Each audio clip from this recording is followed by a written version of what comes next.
All right, guys, you're back with us at Beamer and Son Garage, and we appreciate you coming back to the blog. So our 70 Roadrunner slowly being taken apart. The header's now is off on the passenger side, out of the way. We're jacking it up on the other side already, getting ready to pull the header over there. And we still got a long way to go once we get that header off, because there's a center link underneath of it that's going to have to be pulled, and then the oil pan could be dropped. So it's not going to be an easy thing like I thought it was going to be. Pretty much just a easy way to go about things here with this thing. It's not, the starter and the header's got to come out probably together, so it's going to be a pain in the butt. I remember how much of a pain in the butt was to put the starter and or the header on. Had to take the starter off and put the starter and header on at the same time. So, but that's not why we're on here. We're on here to show you about this rare car that we've said we've had all along, and we never really showcased it until recently, till our haters were trolling us so bad about it, and we had to prove them wrong, like we've always done. Okay, so here we go with the fender tag again, guys.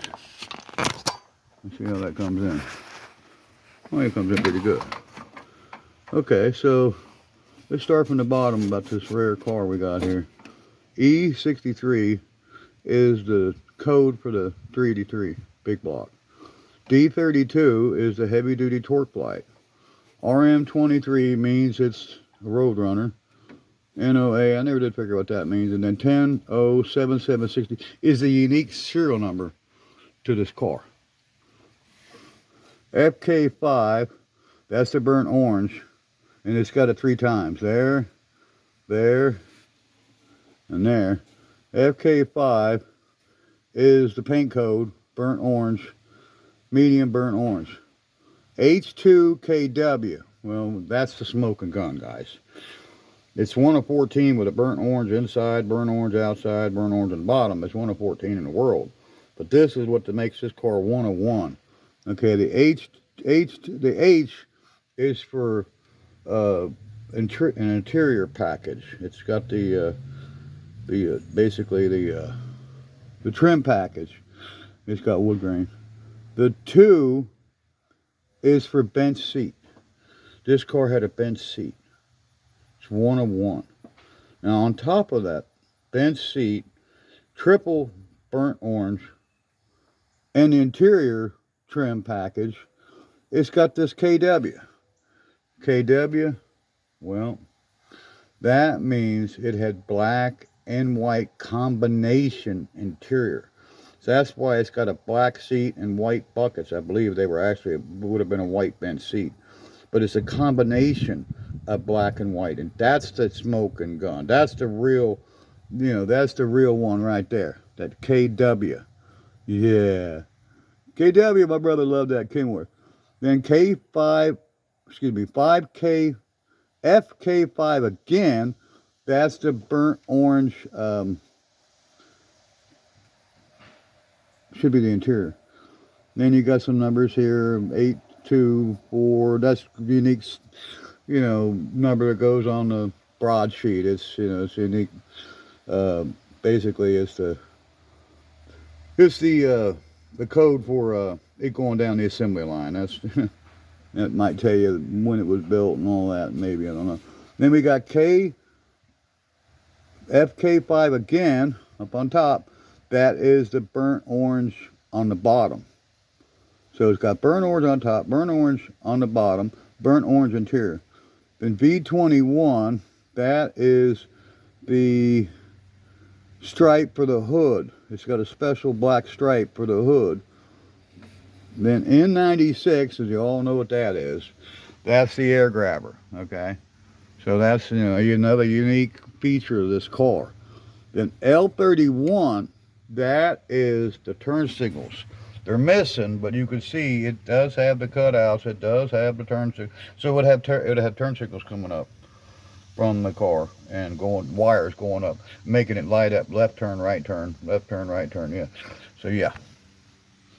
So L31 was that. Then the next code is 26. That means it's a 26-inch radiator. That's the big radiator. Now there's some more codes up here, and we don't know how to identify the 106-707. Some more numbers here. 088, 057, 668. Yeah, I'm not really sure what all that is. But this is a 101. I said it from the very beginning. In our haters and trolls, it's not a 101. Eat that. In your face, Dick Tracy. I've told you and told you and told you. It's like the Challenger in the garage. They say, oh, my haters got, oh, that Challenger's nothing. It blah, blah, blah, blah. Really? This is a race car. Former 10-second drag car. This thing ran 10s and a quarter with full interior.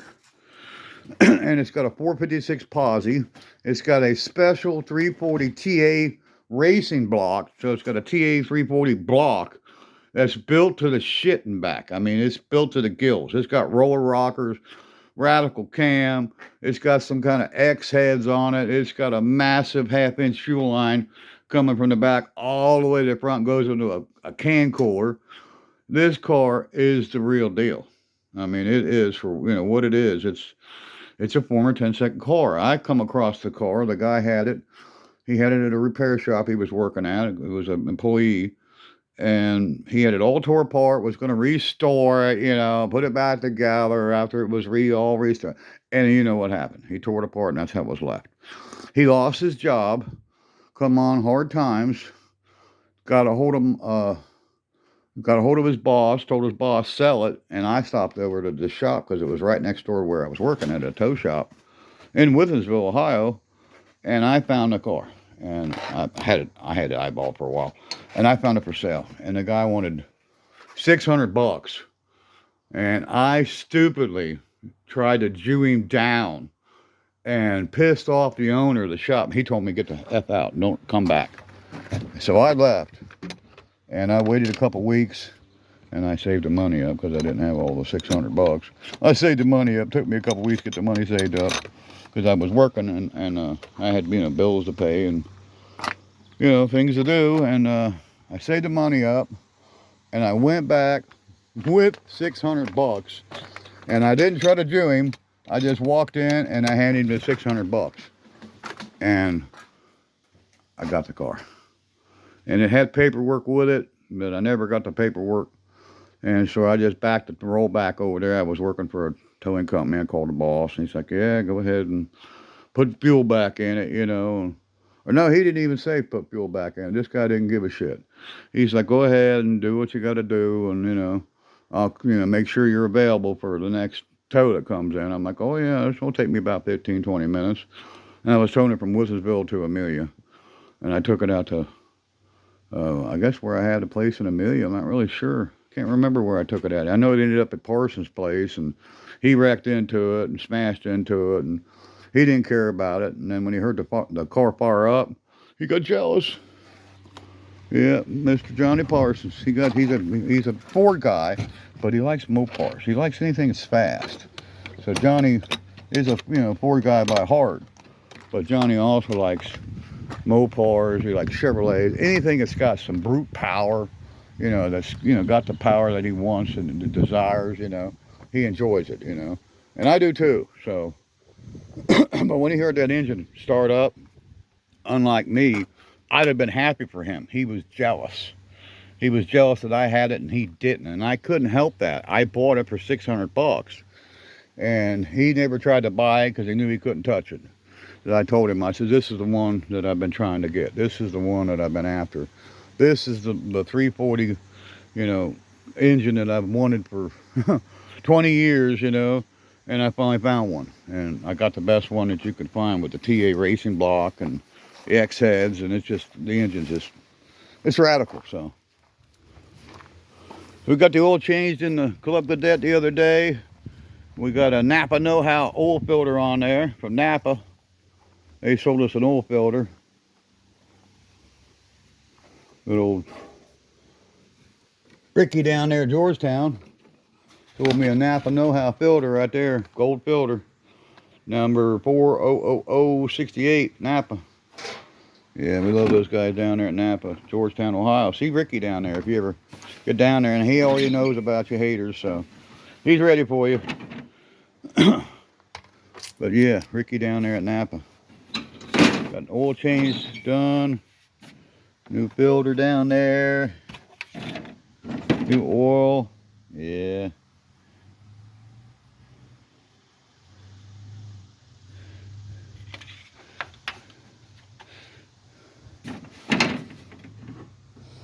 Where's that supposed to go at the bottom? Yeah, it goes at the bottom. So yeah, we're gonna try to put this in the service. It's got new tires I bought. My son bought this for me last year, right around, I think it was it Father's Day or was it my birthday? I can't remember. He bought this one, he bought that one.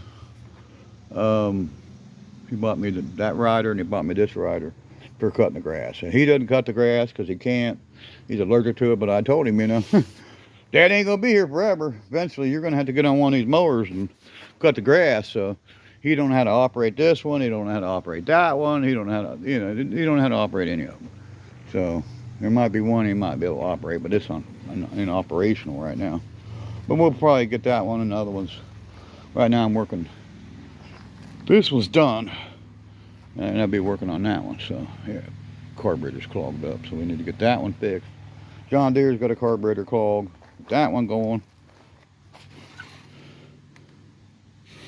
Put that rubber over top that post. There we go. I want that to short out or something. But yeah, Club Cadet. A lot of people like these, and I never wanted one until I got this one, and then now I'm kind of like the rest of the people. I don't like them either. But I'm going to use it. So it got a belt on that's too long. It'll stay on there for a while. Then when you disconnect the blade, it pops off. So I'm going to have to mess with that, you know. I did already try it. It was working, but like I said, the belt's too long. It pops off all the time. Once you disengage it and you go back to engage it, it just doesn't stay on the pulley. You got to go back underneath of it. You got to shut it down. You got to put it back on the pulley. It needs the right belt. And we use this AutoZone STP no detergent SAE oil. No detergent. It's supposed to be SAE oil. Straight grade, 30 weight.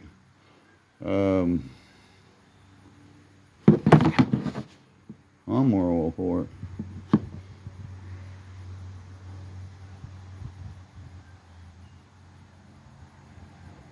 No detergent. Don't say SAE on it. It usually does. For some reason this doesn't say SAE, but it does have no detergent in it. And if you put detergent in certain lawnmower and certain mini bike engines, you'll eat them up because they're non-detergent engines. And if you put a detergent in there, it's like putting transmission fluid in your engine. It'll just eat it alive. You know, that transmission fluid that's in it. And I don't think it'd actually eat the engine alive, but I'd imagine you're going to have some issues. You know, it'd be smoking and everything else. I wouldn't put transmission fluid in my engine. That's for sure. I know people use it to put down the carburetor to try to clean the carbon out. You know? And I like it for trying to unstick engines around here. It's really good for that. I learned that from Johnny Parsons, and it does work. So, but guys, that's it. We just wanted to show you the uniqueness and rare of this one rare bird that we have, this one Roadrunner that I was blessed to get some, I don't know, 15, 17, 20 years ago. I come across this car, and this guy had it, and I wanted it, and I wasn't the only one that wanted it. There was a lot of people was after this car. No one got it, and then I happened to come across the guy. He was a crackhead. He was on crack, and I come across him at a good time when he was getting ready to lose his mobile home, which I didn't know, and he was having some issues, and I gave him a 72 440 Dodge Challenger and $1,000, and I got the Roadrunner, and didn't realize it until now. And he told me it was 101, but I wasn't able to verify it. Didn't know that much about the VIN tag, and I've kind of got educated a little bit here and there, and Google, and of course Mark Werman's Graveyard Cars. And this is a 101, that H2KW proves it. It's a bench seat car. Bench seats. It's a combination of black and white. That's the smoking gun. So it's got black and white interior. Who does that? Who orders their car with black and white interior? Nobody. Okay. It's a 101. It's a triple burnt orange. That makes it 1 of 14 just in the paint code, not counting the trim package, the hood stripes, the turn signals. You know, it's got three-speed windshield wipers, power steering, power disc brakes. It's got all kinds of options. But the smoking gun is the combination of black and white interior, and I believe it was a bench seat car. Now we don't know that 100%, but other than what the tag says, it does say bench seats. So that tells you what it is. But once I get the front buckets out, we're going to inspect it and see if it was really a bench seat car. So it should have bolts that were factory put in over here on the passenger side, and then bolts over here. So, you know, and there should be no other factory bolt holes, you know. So I'm hoping the inside of each bucket seat by the hump will be easy to tell that they were drilled by somebody, you know. And if it's not, then I might be wrong. Maybe it was a bench seat, white bench seat, and white bucket seats, and then the black seat in the back. It doesn't matter whether it was or it wasn't. It's that the code tells what it was, and I'm going to verify it. But the combination of black and white interior is a smoking gun. That's what makes this car unique. And if it is a really bench seat car, there's the other uniqueness. That makes it the 101 that I said it was from day one. And I just got this from the owner, okay? I didn't verify it until these haters have been, you know, blasting us, you know. And all I can say is, eat that, Dick Tracy. Suck on that, you know.